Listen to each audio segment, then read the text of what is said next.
Welcome back dear children. आज जो हमारा टॉपिक है ये बेसिकली आपने resistance in number of resistors placed in series उसका आपने फॉर्मूला किया था, आपको याद होगा। वो फॉर्मूला था RS is equal to R1 plus R2 plus R3 plus dash RN। ठीक है, ऐसे ही आपने एक फॉर्मूला किया था रेजिस्टर्स प्लेस्ड इन पैरेलल। वो क्या था, 1/RP is equal 1/R1 plus 1/R2 plus 1/R3 dash 1/RN। ठीक है, अब इन्हीं पर बेस्ड हम लोग we are going to study a few numericals, we are going to solve a few numericals based on these two फॉर्मूले। तो पहला जो न्यूमेरिकल है वो हमारा है 3 resistors of 2 ohm, we have 3 resistors. ठीक है जी, हम ऐसे ले लेते हैं, एक रेजिस्टर है R1, एक रेजिस्टर है R2 और एक रेजिस्टर है R3। So we have 3 resistors. तो वो क्या कह रहा है, 3 रेजिस्टर्स हैं। पहला जो है वो है 2 ओम, दूसरा जो है वो है 3 ओम, तीसरा जो है वो है 4 ओम। ऐसे करके वी हैव 3 रेजिस्टर्स। तो हमने लेट किया कि पहला जो है R1 है वो 2 ओम है, दूसरा R2 है वो 3 ओम है और तीसरा R3 है वो 4 ओम है। तो अब क्या कह रहा है, कह रहा है 3 resistors of 2 ohm 3 ohm 4 ohm are connected in, 2 parts हैं इसके, सीरीज में कनेक्ट किया है और दूसरे पार्ट में बी पार्ट में इसको पैरेलल कनेक्ट किया हुआ है। ठीक है, पहले पार्ट में उसको सीरीज में कनेक्ट किया है, दूसरे में उसको पैरेलल किया है। कहता find the equivalent resistance in each case. और आपको पता है रेजिस्टर्स प्लेस्ड इन सीरीज क्या होता है, R1 plus R2 plus R3। तो RS जो है वो आपका क्या होने वाला है, it is going to become 2 plus 3 plus 4। What is that, RS is equal to 9 ohm. RS जो है वो क्या है, वो 9 ओम होने जा रहा है। अब दूसरी बात हम करते हैं पैरेलल की। ठीक है जी, पैरेलल में देख लेते हैं 1/RP is equal to 1/R1 plus 1/R2 plus 1/R3। What is that, 1/RP is equal to 1/2 1/3 1/4। What is that going to become. तो आप समझ सकते हैं कि वो क्या होगा। आपको सबसे पहले क्या लेना पड़ेगा, आपको एलसीएम लेना पड़ेगा और वो आपके पास बन जाएगा 12। ठीक है जी, 2 6 ज़ा 12, तो 6 3 4 ज़ा 12 यानी कि 4 4 3 ज़ा 12 मतलब 3।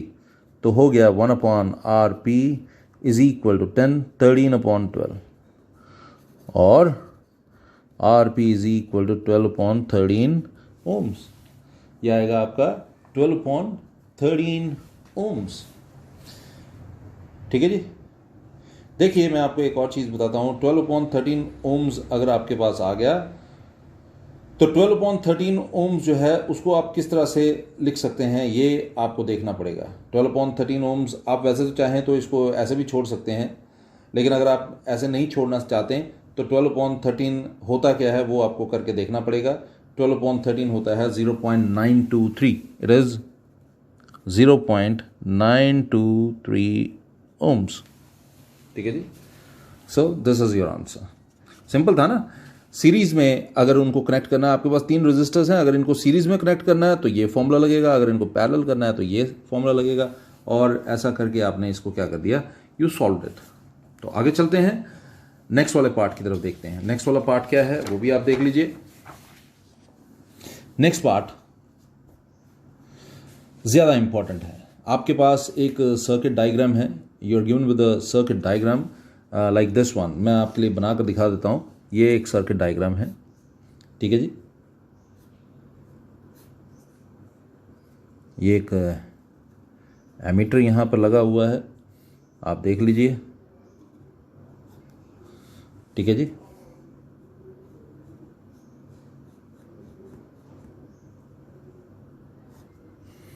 इस रेजिस्टर का रेजिस्टेंस सपोज करिए x ओम्स है। ठीक है जी, आप यहाँ से देखिए, मैं आपके लिए ये डायग्राम बना रहा हूँ।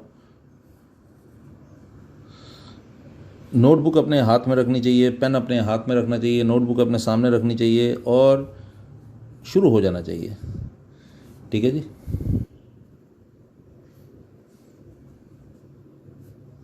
आप काम करेंगे, मेहनत करेंगे तो सफलता, मैंने आपको पहले भी बोला है, झक मार के आपके पास होगी। फिगर बनाइए।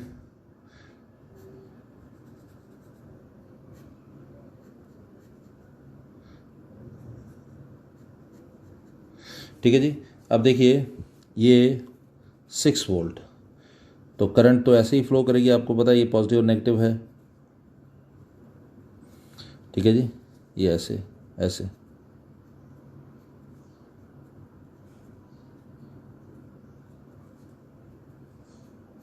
ठीक है, डायरेक्शन मेंशन करना बड़ा ज़रूरी होता है, बहुत ज़रूरी। डायरेक्शन आपके लिए मेंशन करना जो है वो बहुत ज़रूरी होता है। ये डायरेक्शन जो है करंट की डायरेक्शन के लिए, ठीक है, ये है 12 ओम्स। ठीक है जी, ये है 6 ओम्स, ये है 3 ओम्स,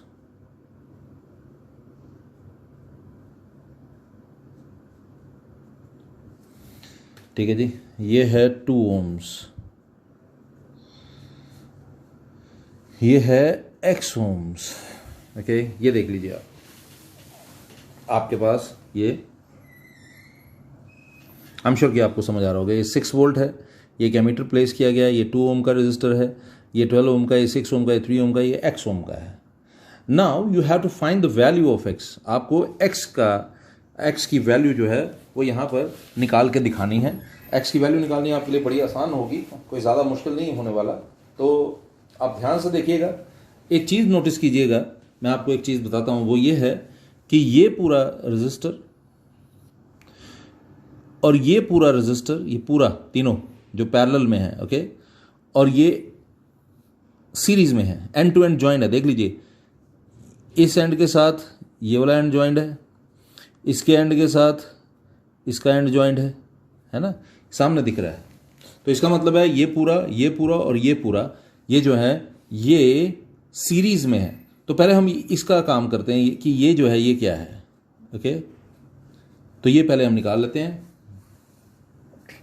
अब सपोज करिए R1 जो है वो है 2 ओम्स जो कि दिया हुआ है, R2 जो है वो है 12 ओम्स जो कि दिया हुआ है, R3 जो है वो है 6 ओम्स, आप देख पा रहे होंगे, R3 जो है वो है 3 ओम्स, ये आप देख रहे हैं, R4 जो है, R4 भी है ना, R4 जो है वो क्या है ज़रा बताइए, R5, R3 तो हो गया, ये R4 है, R5 जो है वो क्या है आप देख पा रहे होंगे, वो है x ओम्स, और आपको इसी x की वैल्यू जो है वो निकाल के दिखानी है।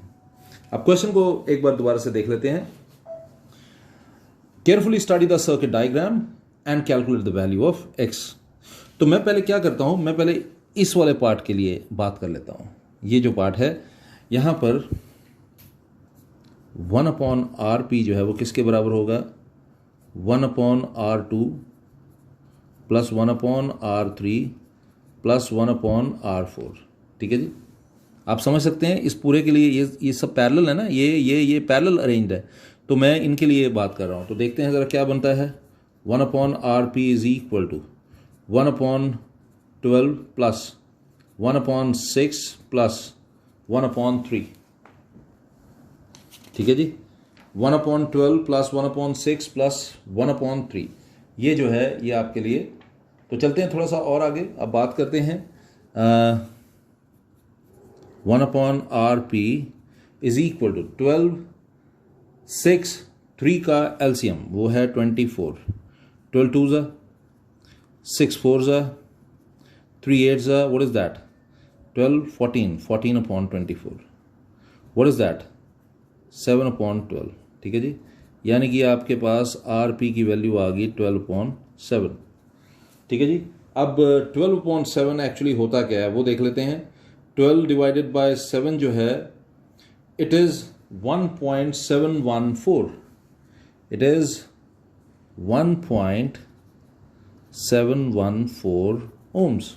ठीक है जी, ये आपके पास RP की वैल्यू आ गई। ठीक है, अब एक चीज़ आप नोटिस कर लीजिए, और वो क्या है, ये यानी कि R1, ये पूरा जो है R1 है ना, ओके, ये पूरा हमने RP निकाल दिया और इस पूरे को हमने R5 लिया हुआ है, ठीक है। अब देखिए R1, RP और R5 are in series, end to end joint है ये पूरा जो है ये RP है, ये पूरा RP है जिसकी वैल्यू आपने अभी निकाली। तो R1, RP, R5 are in series, ठीक है। इससे पहले आपने क्या किया था,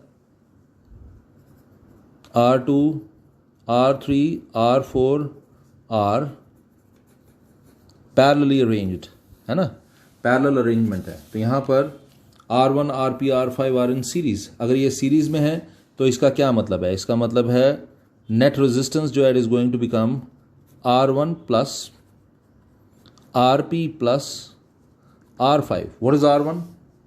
R1 तो आपको पता है इट इज़ 2, RP की वैल्यू आपने निकाली 1.714 और R5 जो है what is it is X, ठीक है जी, it is going to be X, ये X होने वाला है। लेकिन अभी आपको एक और चीज़ मैं बताऊं, आपको तो टोटल रेजिस्टेंस दिया ही नहीं हुआ है। तो अगर टोटल रेजिस्टेंस दिया ही नहीं है तो मैं अब इसको इक्वेट भी कैसे कर रहा हूँ, RS is equal to this. अब मैं इसका क्या कर सकता हूँ, देखते हैं क्या कर सकते हैं, वो भी मैं आपको बताता हूँ। पहले ये लिख लेते हैं 3.714 प्लस एक्स, ठीक है जी, 3.714 प्लस एक्स, ये है आपका RS। अब आपको पता है now V is equal to RI, what is that, R is equal to V upon I. R जो है V अपॉन आई के बराबर होगा, यानी कि RS जो है V अपॉन आई के बराबर होगा। RS जो है it is going to become V upon I, ठीक है जी। आपके केस में यहाँ पर RS जो है वो क्या हो जाएगा, अगर आपको पता है कि ओम्स लॉ में V जो है RI के बराबर है तो RS जो है what is it going to become, it is going to become V by I। तो अगर R V बाय I के बराबर है तो RS क्या हो जाएगा, यही वाला फॉर्मूला हम यूज़ में ला रहे हैं। RS जो है वो V अपॉन आई होगा। V क्या है वो आपको पता है, V आपको गिवन था, आपको याद होगा। V जो है वो क्या है आपको गिवन है, it is V is 6 volt, है ना, ये आपको 6 वोल्ट गिवन है। And what about current, current आपको दिया हुआ है 0.4 एम्पियर, ठीक है। तो V 6 वोल्ट और I 0.4 एम्पियर, तो यहाँ पर RS की जगह आपको लिखना है V अपॉन आई। तो V तो आपका है 6 वोल्ट और I आपका है 0.4 is equal to what, 3.714 plus x, okay, implies to 6 upon 0.4 क्या होता है, इट इज़ 15, 3.714 वहाँ ले जाते हैं, minus 3.714 is equal to x, which implies x is equal to 11.286। x की वैल्यू 11.286 आ गई, जिसको आप अप्रॉक्सीमेटली 11.3 ओम्स भी लिख सकते हैं, क्योंकि x जो है वो क्या है, इट इज़, मैं दोबारा से रिपीट कर देता हूँ, 6 अपॉन 0.4 हो गया आपका 3.714 प्लस एक्स, 3.714 को वहाँ ले गए तो ये जो है पूरा 15 आने वाला, 15 माइनस दिस इज 11.286, 11.286 को आप अप्रॉक्सीमेटली 11.3 भी जो है वो मेंशन कर सकते हैं। आई एम श्योर कि आपको ये समझ आ रहा होगा। तो थोड़ा सा और आगे बढ़ते हैं और अगले क्वेश्चन की बात करते हैं। अगले वाला इससे थोड़ा सा अलग है, लेकिन मैं फिर से आपको बता दूं, मैंने आपको बोला ये थोड़ा सा अलग है, मैंने ये नहीं बोला कि ये मुश्किल है, ठीक है। तो ध्यान दीजिएगा, आपके पास यू हैव 5 रेजिस्टर्स, ठीक है, आपके पास 5 रेजिस्टर्स हैं। तो 5 रेजिस्टर्स ध्यान से देख लीजिए आप, कुछ इस तरह से,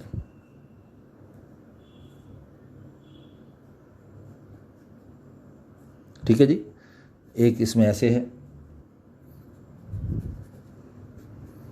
और ये ऐसे, और यहाँ पर अभी और भी है,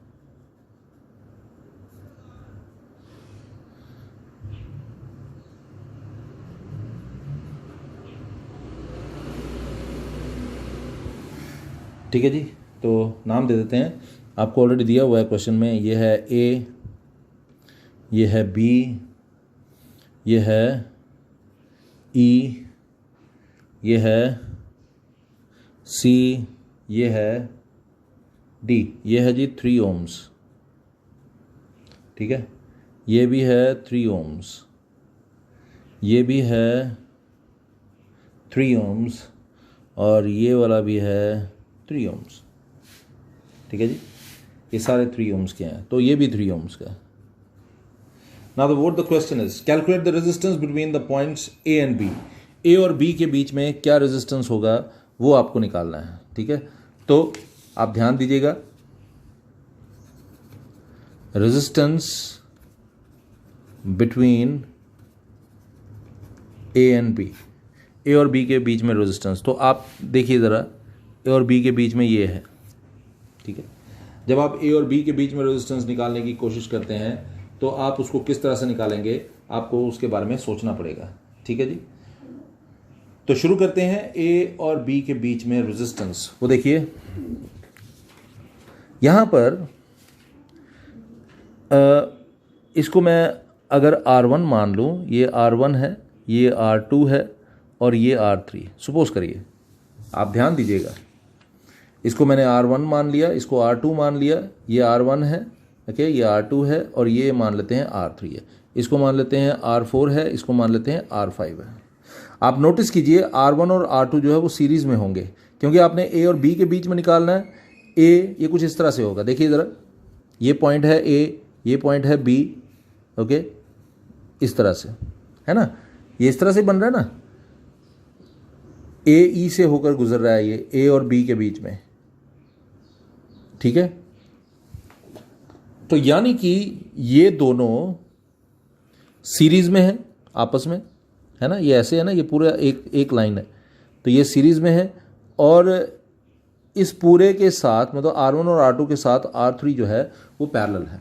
तो देखने से पता लग रहा है R1 और R2 क्या है, R1 R2 are in series.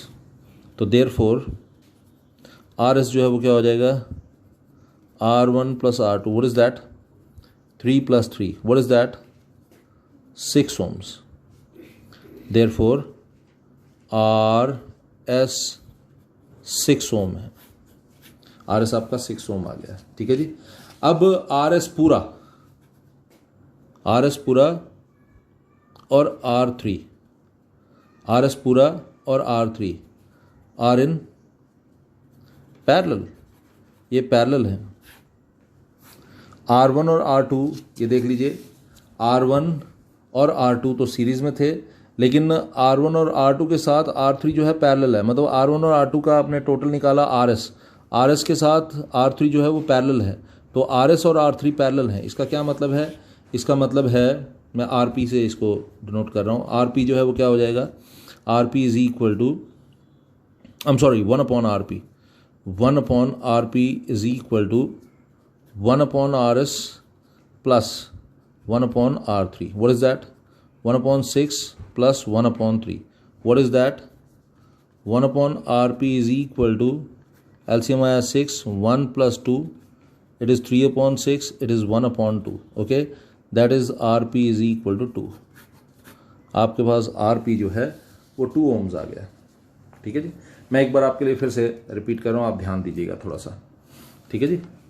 मैं दोबारा से आपके लिए रिपीट कर रहा हूँ। ये फिगर मैंने कुछ इस तरह से, ये वाला पूरा पोर्शन जो है, ये पूरा पोर्शन AEB वाला मैंने इसको इस तरह से अरेंज कर दिया। तो इसका मतलब है ये AEB वाली लाइन और AB ये पैरेलल हैं आपस में, है ना। तो यानी कि AEB में क्या है, ये वाला और ये वाला है। इसको मैंने R1 और इसको R2 नाम दिया। R1 और R2 सीरीज़ में हो जाएगा, तो मैंने सीरीज़ वाला इसका निकाल के देखा, वो 6 ohm आ गया। और इस पूरे के साथ R1 R2 के साथ R3 जो है पैरेलल है। R1 R2 का टोटल आया 6 ohm, तो R3 के साथ ये पैरेलल है, तो 1 upon RS plus 1 upon R3, 1 upon 6 1 plus 1 upon 3 हो गया। सॉल्व किया, आपके पास RP जो है वो 2 ohms आ गया, ठीक है जी। तो ये पूरा आपने कवर कर लिया, ओके।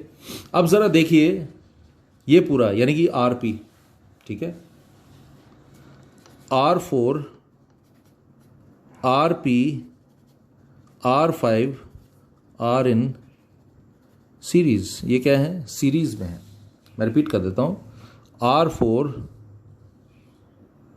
RP और R5 ये सीरीज़ में है। तो ज़रा देखिए, अगर ये सीरीज़ में तो क्या हो जाएगा, टोटल रेजिस्टेंस पूरे सर्किट का टोटल रेजिस्टेंस, क्या टोटल रेजिस्टेंस वो क्या हो जाएगा, R4 plus RP plus R5 is equal to what is that, what is R4, R4 क्या है, R4 है 3, RP आपने क्या निकाला 2, R5 क्या है 3, तो ये टोटल आपके पास आ गया 8 ओम्स।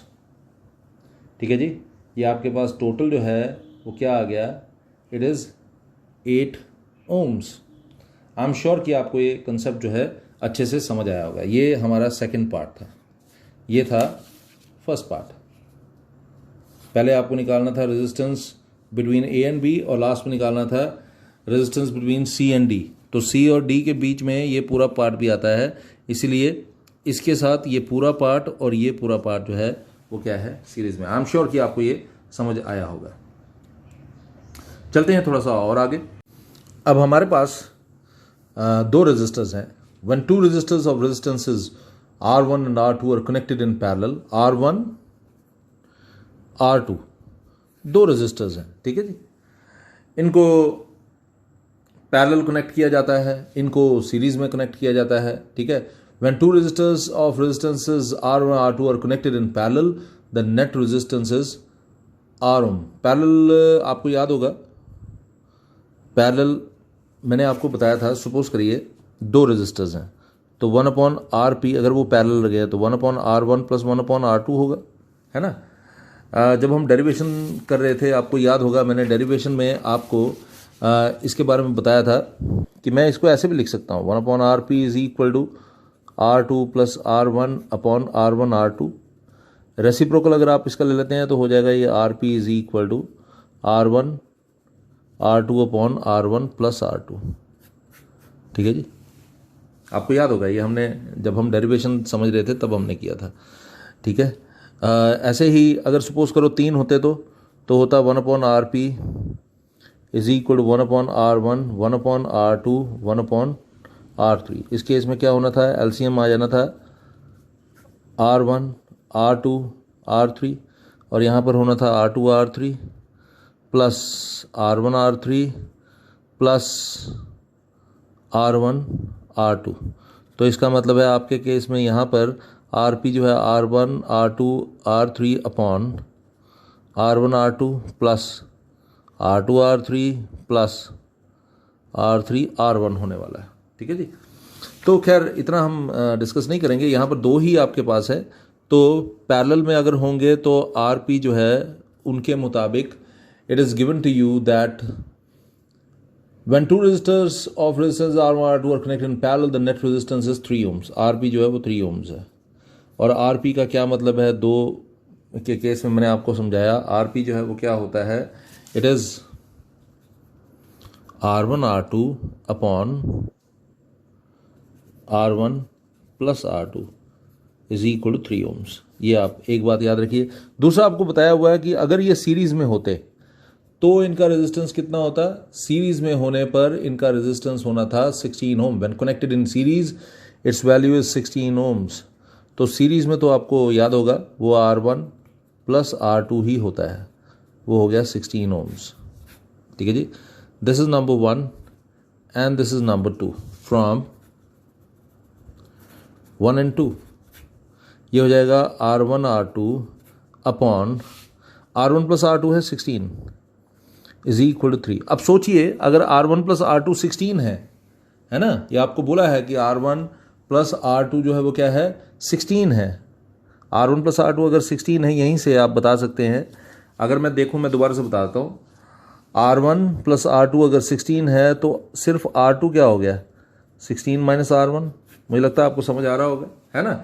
तो मैं इस R2 की जगह 16 माइनस R1 लिख सकता हूँ, इस R2 की जगह मैं 16 माइनस R1 लिख रहा हूँ इज इक्वल टू 3, ठीक है जी। What is it going to become, it is going to become R1 16 minus R1 is equal to 48. So what is that? 16r1 minus r1 square is equal to 48. I'm sure कि आप समझ पा रहे होंगे. r1 square minus 16r1 is equal to 48. ठीक है, sorry plus 48 is equal to 0. क्या हो गया? r1 स्क्वायर को उधर ले गए तो प्लस r1 स्क्वायर हो गया, प्लस 16r1 को वहाँ ले गए माइनस 16r1 हो गया. ठीक है जी. और आप देख पा रहे होंगे यहाँ पर इक्वल टू 48 था, उसको वहीं पर रखना, प्लस 48 हो गया. तो अब ये एक क्वाड्रेटिक इक्वेशन बन गया है. क्वाड्रेटिक इक्वेशन मिडिल टर्म को स्प्लिट करके आप इसको सॉल्व कर सकते हैं, या अगर आप कोई और तरीके से करना चाहते हैं तो वो भी कर सकते हैं. मिडिल टर्म स्प्लिट करना आसान है. ये 48 है तो आप इसको 48 को सॉरी इसको 4 इंटू 16 भी लिख सकते हैं मेरे ख्याल, 4 इंटू 12 सॉरी 4 इंटू 12 भी लिख सकते हैं. तो ये हो जाएगा आपके पास. आप सॉल्व करके देखिएगा.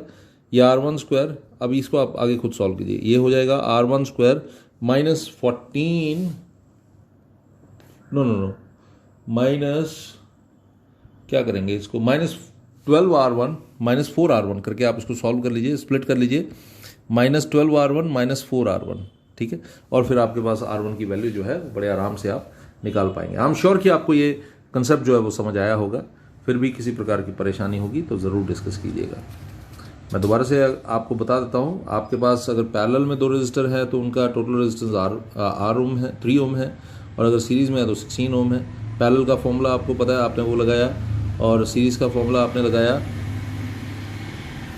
और R1 प्लस R2 की वैल्यू यहाँ पर पुट कर दी. और आपको पता है अगर R1 प्लस R2 16 ओम है तो R2 जो है 16 माइनस R1 होगा, जो मैंने यहाँ पर आपको लिख कर दिखा दिया. R2 is equal to 16 minus R1. ठीक है जी. ओके, अब ये वैल्यू जो हमने आगे पुट किया और सॉल्व कर दिया. अपना ध्यान रखिएगा और ज़्यादा टाइम पढ़ाई में लगाइएगा. टाइम बिल्कुल वेस्ट मत कीजिएगा. Good day.